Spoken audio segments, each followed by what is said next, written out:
What would you do if you had nothing left but the clothes on your back, an old horse, and a single $10 coin? What if the only thing that $10 could buy was a place everyone else had thrown away? A pile of rotting wood and broken stone that the world called cursed. For 19-year-old Mary Coulter, this wasn't a question. It was the only choice she had. She spent her last $10 on an abandoned fur trading fort outside Laramie, a place of ghosts and warnings that nobody had dared touch in 50 years.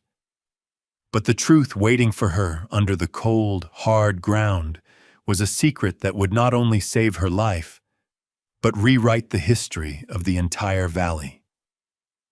Settle in and stay close as we tell the story of the girl who bought a ruin and found a kingdom. Mary Coulter arrived at the edge of the Wyoming Territory looking like a ghost herself. She was thin and worn, her father's canvas coat hanging loose on her narrow frame. The dust of 3 states settled into its seams. Her face, framed by sun-bleached hair tied back with a leather thong, was stoic, but her eyes held the deep, quiet ache of someone who had lost everything. The Coulter Ranch, the only home she had ever known, was gone, swallowed by debt and drought after the fever took her parents in the spring. All she had left was Silas, her father's aging gray gelding, a bedroll, a cast-iron skillet, and the heavy, silver dollar-sized $10 coin her mother had pressed into her hand years ago, whispering, "For a true emergency." The emergency had come and gone, leaving only this last, cold piece of her past. She had ridden until the money ran out, until the kindness of strangers wore thin, until she found herself walking into the dusty mercantile in Laramie with the sole purpose of buying enough oats for Silas to make it one more day. The air inside was thick with the smell of coffee, cured tobacco, and dry goods. 2 men were leaning against the counter, their voices low and gravelly.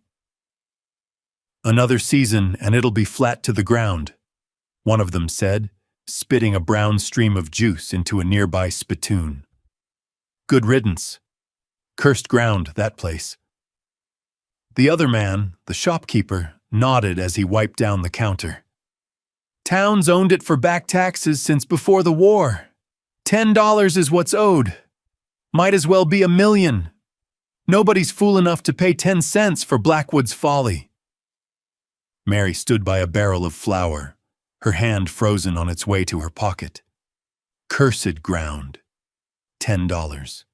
The exact amount she had. She listened as they spoke of the old Blackwood trading fort, a place abandoned in a hurry half a century ago after some unspoken violence. They said the winters there were colder, the wind keener, and that no man who tried to reclaim it had ever stayed past the first snow. The men laughed, a harsh, dismissive sound. But Mary wasn't listening to their laughter. She was listening to the echo of her mother's voice, to the cold weight of the coin in her pocket. For the first time in months, she felt not the pull of the past, but the faintest whisper of a future. A future made of cursed ground and splinters, perhaps, but one she could own. She left the mercantile without the oats, the men's laughter following her out into the relentless sun. Her decision was made. $10 was everything she had. She would spend it on the only thing in the world that asked for nothing more. Mary walked to the town clerk's office, a small, stuffy room that smelled of stale paper and beeswax. The clerk, a man with a green visor and ink-stained fingers, looked up from his ledger, his expression souring as he took in her dusty appearance. "What is it?" he asked, his tone implying she was wasting his valuable time. "I heard," Mary began, her voice quiet but steady, "that the old Blackwood fort is for sale, for the price of the back taxes." The clerk blinked, then let out a short, incredulous laugh. He pushed his visor up on his forehead.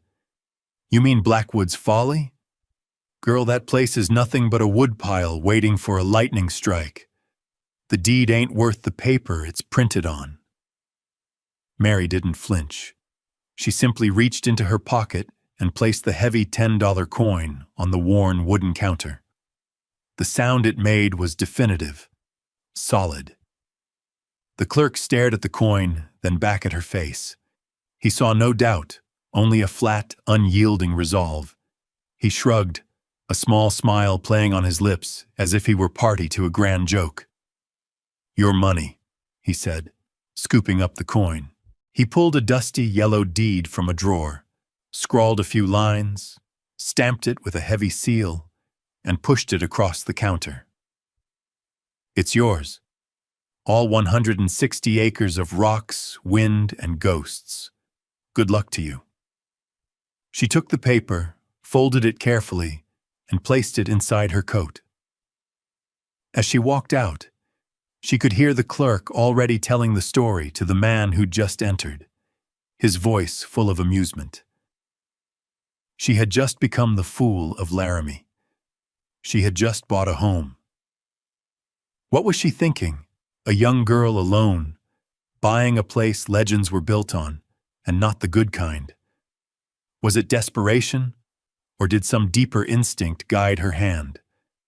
What secret was sleeping inside those crumbling walls, waiting for someone with nothing left to lose? Let us know in the comments what you would have done with your last $10. And be sure to subscribe, because Mary's journey into the heart of Blackwood's Folly was just beginning. As Mary stepped out of the clerk's office and into the harsh afternoon light, a booming laugh cut through the street noise. "Well, I'll be.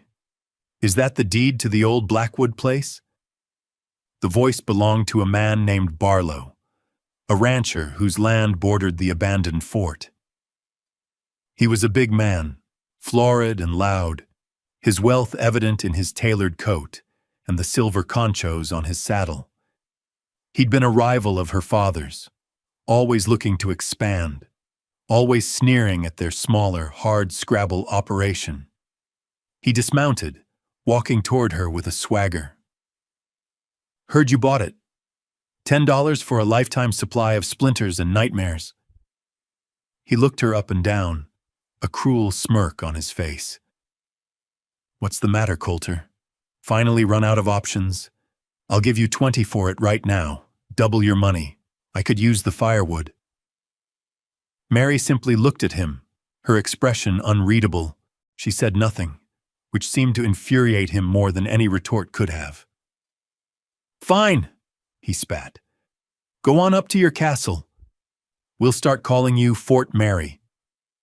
He laughed again, turning to the men loafing outside the saloon. "Hear that, boys? We got ourselves some new royalty." The men chuckled along with him. Mary turned her back on their mockery and walked toward the livery to fetch Silas, the deed a small, warm square against her chest. Her path out of town took her past the mission church.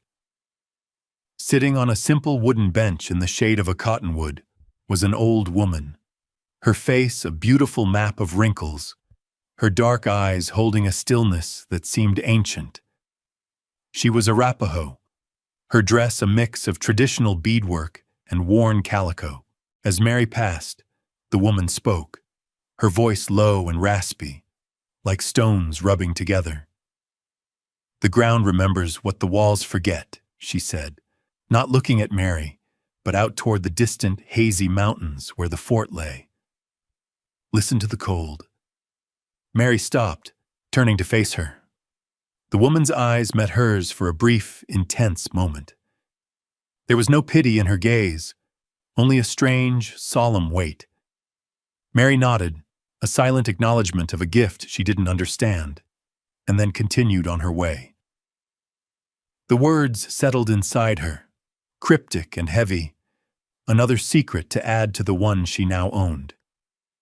She needed to get her few possessions to the fort, and there was only one person she could ask. Jedediah Stone was a freighter, a man whose face was as weathered as old leather, and he had been her father's closest friend. She found him loading his wagon near the rail yard. He saw her approach, and his expression softened with a sorrow he didn't voice. She explained her purchase simply, without shame or justification. He didn't laugh. He didn't question her sanity. He just looked at her for a long moment, then gave a slow, deliberate nod. "I'll haul your things," he said. "Be ready at dawn." The next morning, Jed's wagon rumbled to a stop, where a faint, overgrown track veered off the main road. This was the path to Blackwood's Folly. He helped her unload her bedroll, her father's toolbox, and the few other meager items she possessed. He pressed a small sack into her hands. "Some salt pork and coffee," he mumbled, avoiding her eyes. "A man's got to eat." He looked up the track, then back at her, his concern a palpable thing. "You're sure about this, Mary?" She just nodded. "It's mine, Jed." He sighed, climbing back onto his wagon. "You watch yourself out here. That place, it has a history." With a final, worried glance, he cracked his whip and the wagon lumbered away, leaving Mary alone with Silas, her belongings, and the silent, waiting wilderness. The road ahead was barely visible, swallowed by sagebrush and thyme. The walk to the fort was longer than she expected, nearly 2 miles over rising, rocky ground. The air grew thinner, and a persistent wind began to whisper through the sparse pines, carrying a distinct chill that had nothing to do with the autumn afternoon. Silas walked beside her, his head low, his ears twitching at sounds only he could hear. The land was starkly beautiful, a sweep of gray-green sage and pale, sun-bleached rock under an immense blue sky. But it felt watchful, indifferent. As she rounded a final bend, she saw it. Blackwood's Folly. The clerk hadn't been lying. It was a ruin. The high palisade walls that once enclosed the compound were mostly gone, reduced to jagged stumps of rotting timber. The main building, a long, 2-story log structure, sagged in the middle, its roof a gaping maw open to the sky on one end. Several smaller outbuildings were little more than heaps of collapsed logs. It looked as though a giant had stepped on it and moved on. A wave of despair, cold and sharp, washed over her. Barlow's laughter echoed in her ears. Had she traded her last dollar for a grave? The wind picked up, moaning through the broken timbers, and Silas shied, his breath puffing out in a nervous cloud. She would not be defeated before she even began. She decided against trying to sleep in the main building. It felt too broken, too exposed. Instead, she found a small, detached structure that might have been a smithy or a stable. One wall had crumbled, but the other 3 and most of the roof were intact. It offered shelter from the wind. She led Silas inside, his hooves echoing on the packed earth floor. Using a piece of canvas from her pack, she covered the collapsed opening as best she could. She gathered dry wood from the fallen palisade fence and built a small, careful fire just outside the doorway. As dusk bled across the sky, turning the clouds to shades of violet and rose, she sat on an old stump, sipping hot, bitter coffee from a tin cup. The loneliness was a physical presence, as real as the horse beside her and the crackling flames before her. She had bought a pile of splinters and ghosts, just as they'd said.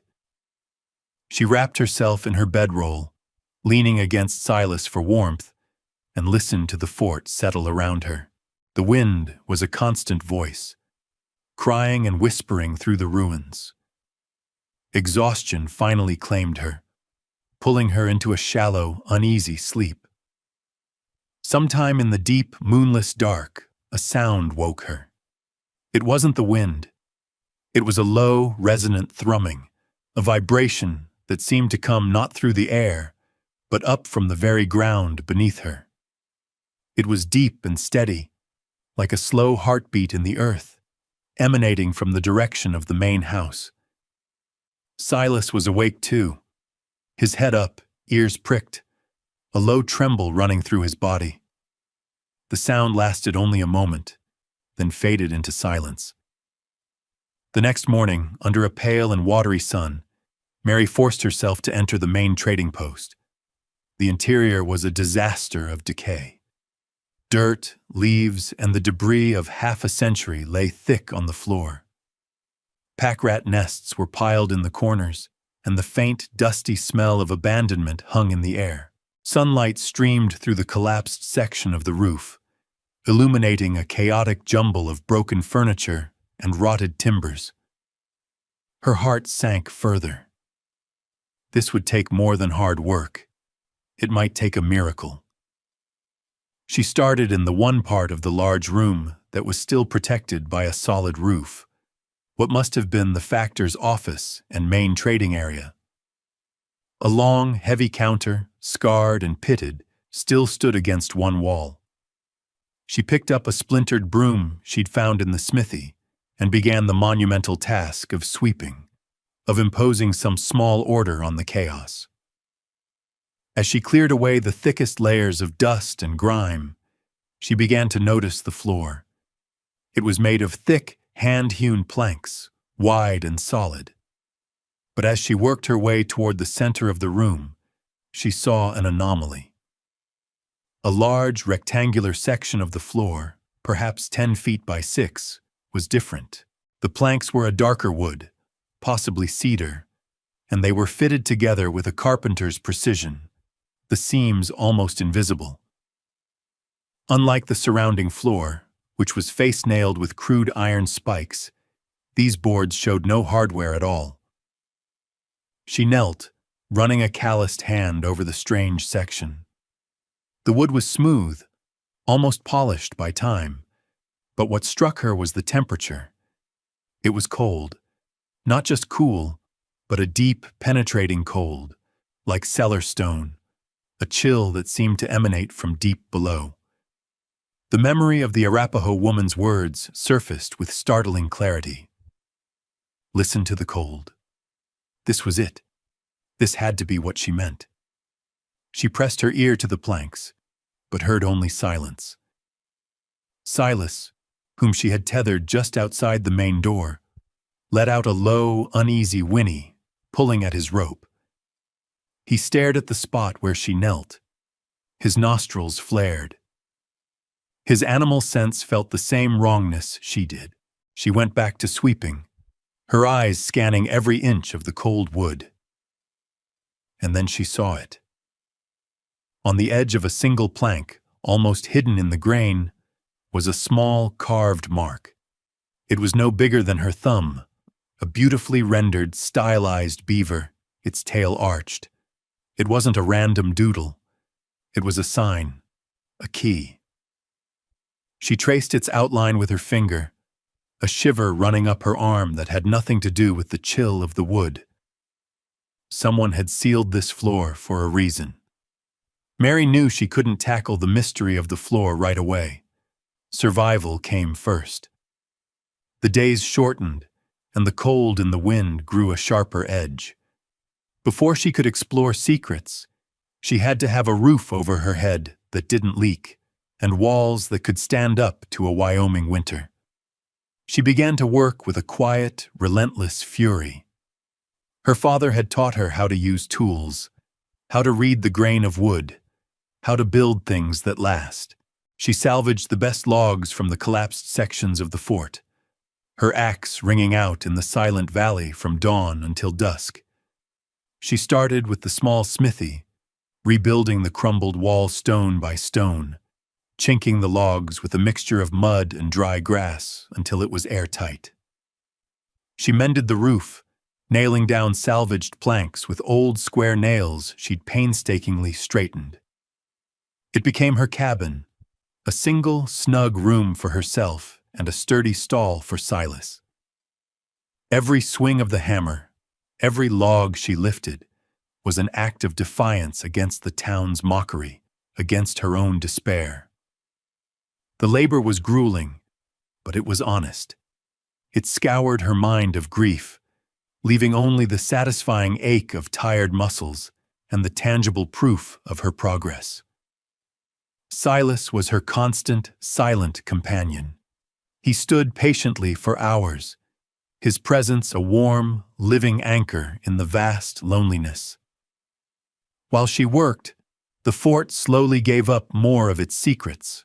Tucked away on a high shelf in the office, she found a leather-bound ledger. Most of its pages were a fused, water-damaged brick of paper, but a few in the middle were miraculously preserved.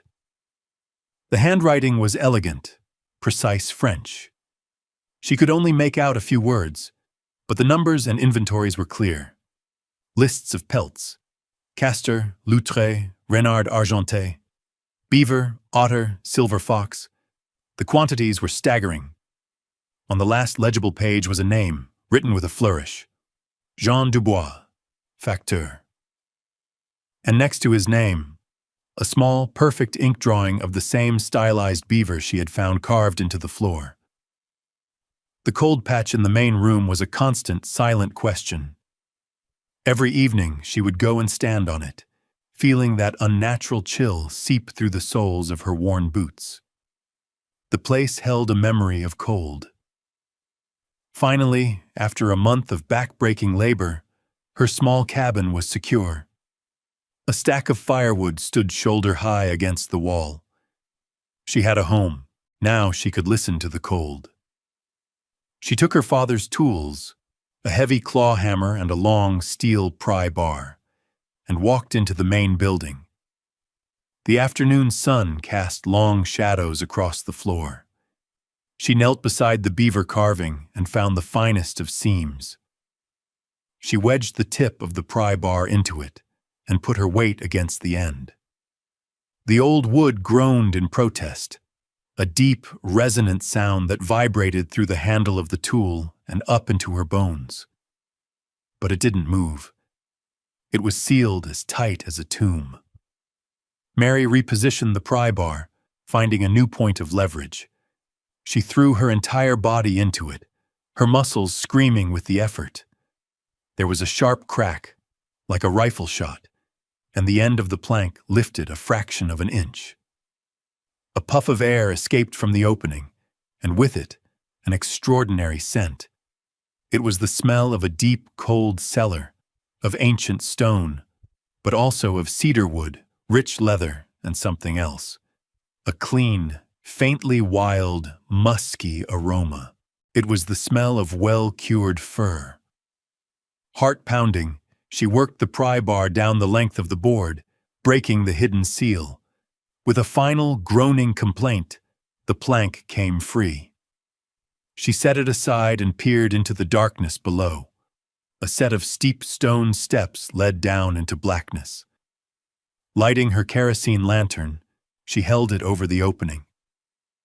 The flickering light fell upon a small, stone-lined chamber, a vault carved from the very rock beneath the fort. It was not empty. It was filled, stacked to the ceiling with neat, canvas-wrapped bales, all of them tied with leather cord and marked with a stenciled beaver. The last shipment, the one that never left. It had been waiting here, in the cold and the dark, for 50 years. She descended the steps, the lantern light dancing across the walls. The air was frigid, preserving everything in a state of suspended time. She ran her hand over one of the bales. The canvas was dry and brittle but intact. With trembling fingers, she untied the cord on the nearest one and peeled back a corner of the wrapping. The fur beneath was breathtaking. It was a beaver pelt, but unlike any she had ever seen. The guard hairs shone with a deep, liquid luster, the undercoat thick and soft as velvet. It was a prime winter pelt, perfectly preserved. She opened another bale and another, silver fox, its fur like spun moonlight, ermine white as fresh snow, marten, otter, fisher. It was a treasure trove, a fortune in fur that defied imagination. Tucked into a small, carved niche in the back wall of the vault, her light fell upon something else, a heavy, iron-strapped strongbox. It wasn't large, but it was dense and formidable. There was no keyhole. Instead, its lid was adorned with a series of numbered brass dials. On the lid, an inscription had been carefully engraved in the same elegant script as the ledger. Pour ma fille, Cécile. For my daughter, Cécile. Lying beside the box was a small packet wrapped in oilskin. She carefully unwrapped it. Inside was a letter, the paper miraculously preserved. My dearest Cécile, it began. It was from Jean Dubois. He wrote of sudden violence, of an attack on the fort that had forced them to flee. He had hidden the Hudson's Bay Company's furs and his own life savings, intending to return for them as soon as it was safe. He never did. The letter gave the combination to the strongbox, a sequence of numbers based on her birthday. He wrote of his love for her, his hope for their future. With shaking hands, Mary turned the dials. The tumblers clicked into place. She lifted the heavy lid. It was filled with gold coins, a small fortune in itself. But beneath the gold were more personal treasures. A miniature portrait of a dark-eyed little girl, a silver locket, and a small bundle of child's drawings of birds and horses. This wasn't just a cache of wealth. It was a father's desperate, final act of love. As Mary stood in the silent, frozen vault, a howl of wind from the world above reminded her she was not safe yet. An early, violent snow had begun to fall. The storm hit with a fury that seemed personal, a physical assault of wind and blinding snow. The sky, the land, everything vanished into a churning vortex of white. Mary scrambled to get the heavy plank back over the vault opening, then rushed to bring Silas from his stall into the relative shelter of the main building. The blizzard was a test of every repair she had made, every nail she had driven. The wind shrieked through the old logs, and snow driven like sand scoured the walls. She huddled by the small stone fireplace in the factor's office, feeding it precious wood, the warmth barely pushing back the invasive cold. The discovery beneath her feet felt unreal, a dream from another life. The weight of it was immense. This wasn't a windfall to be squandered. It was a trust. Jean Dubois had left his legacy in her care, and she felt a profound, unspoken duty to him and to the memory of his lost daughter. For 2 days, the storm raged. On the second afternoon, over the ceaseless howl of the wind, she heard a new sound, a faint, desperate cry. She pulled on her heavy coat and fought her way to the door. Through the maelstrom, she could just make out a dark shape, a broken-down wagon half buried in a snowdrift on the old track. A man was stumbling toward the fort, carrying a small, bundled figure. He collapsed a few yards from her door. Mary dragged him inside, the snow and wind blasting into the room. He was Thomas, a homesteader, and the bundle in his arms was his son, a boy of about 7, pale and shivering with fever. Their wagon had lost a wheel just as the storm hit. They had been stranded for a day, their fire gone out. Without a second's hesitation, Mary went to work. She settled them by the fire, wrapping the boy in her own bedroll and every spare blanket she could find. She brewed hot, sweet coffee for the father and a weak broth for the child. She sacrificed her carefully rationed supplies without a thought. For the next day and night, she was no longer just a survivor. She was a protector. The fort, which had been her solitary refuge, transformed into a sanctuary for others. As she tended to the sick boy, bathing his forehead with a damp cloth, she thought of the little girl in the portrait, Cécile. This act of care felt like a promise she was keeping to that long-dead family. She was choosing not just to live, but to create a place of life and shelter. When the storm finally broke on the fourth day, the world outside was a silent, glittering expanse of white. Thomas, weak but immensely grateful, looked at Mary with awe. He looked around the clean, repaired room, at the sturdy walls that had saved them. "What is this place?" he asked, his voice rough with emotion.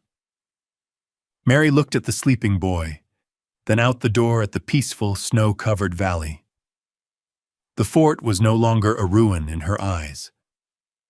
When Thomas and his son were strong enough to travel, Mary helped them rig a sledge to carry their essential belongings back to Laramie. The story they told upon their arrival sent a ripple of astonishment through the town. They spoke of the cursed fort that had been a warm, safe haven. They spoke not of treasure, but of the quiet, capable young woman who had saved their lives with nothing but her own 2 hands and a stubborn refusal to fail. The name Fort Mary, once a term of ridicule from Barlow, began to be repeated with a different inflection, one of grudging respect. The mockery started to curdle into curiosity. Mary knew she couldn't sit on her discovery forever. She needed to know its true worth. She carefully selected a few representative pelts, wrapped them in canvas, and loaded them onto Silas. The ride to Laramie was different this time. People didn't laugh. They stared. They whispered. She ignored them, her purpose clear. She didn't go to the General Mercantile. On Jed's advice, she sought out a man named Mr. Abernathy, a professional fur buyer from Cheyenne who was known for his expertise and his integrity. He was a small, neat man with wire-rimmed spectacles and gentle hands.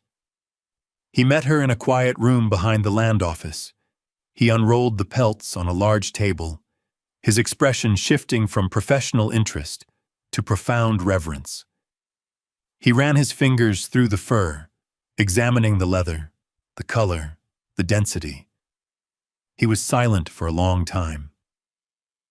"In 30 years," he said finally, his voice hushed, "I have never seen quality like this. The preservation, it's a miracle." He named a figure for the single silver fox pelt that made Mary's breath catch in her throat. The entire collection, he estimated, was worth more than most of the ranches in the valley combined. As it happened, Barlow was in the next room, arguing with the clerk about a water rights claim. He heard Abernathy's raised voice and pushed his way in, curious. He stopped dead in the doorway, his eyes falling on the lustrous furs spread across the table. Then on Mary's calm, composed face. He saw the respect in the professional buyer's eyes.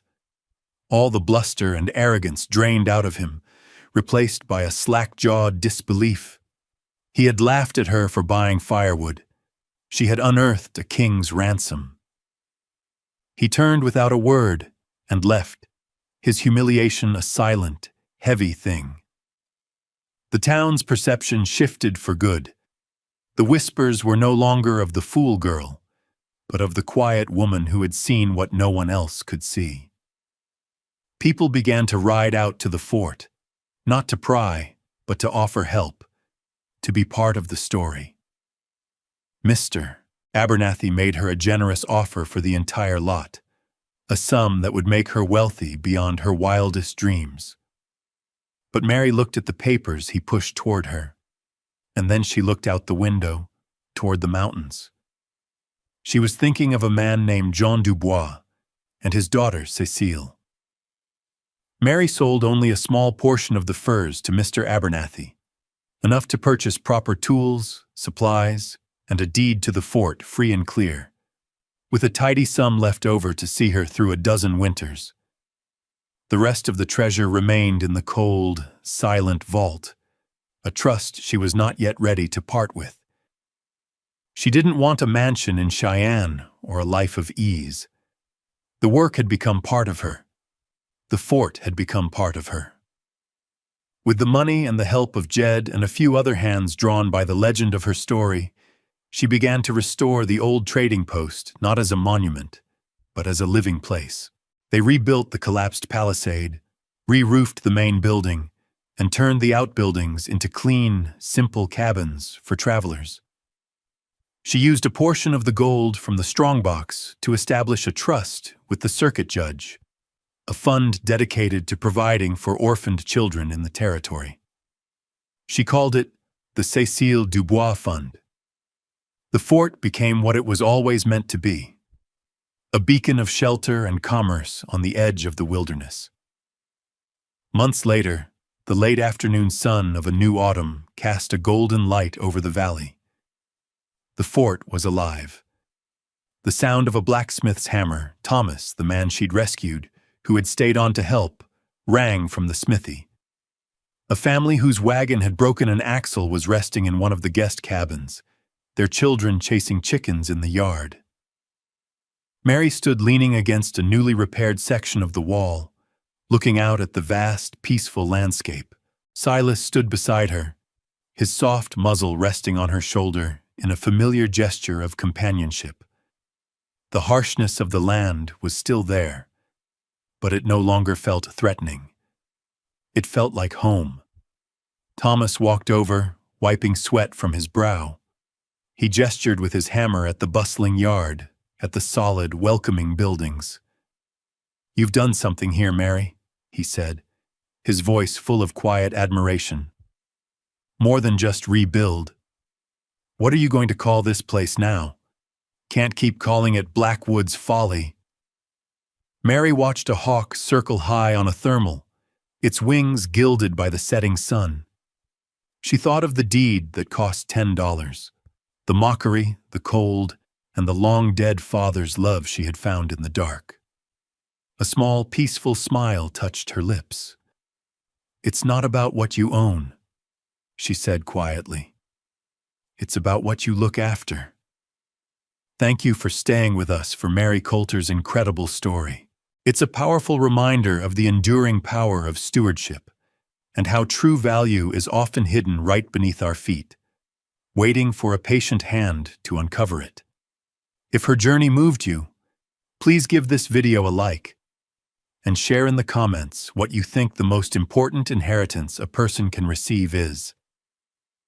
Don't forget to subscribe for more stories of forgotten places and the remarkable people who bring them back to life.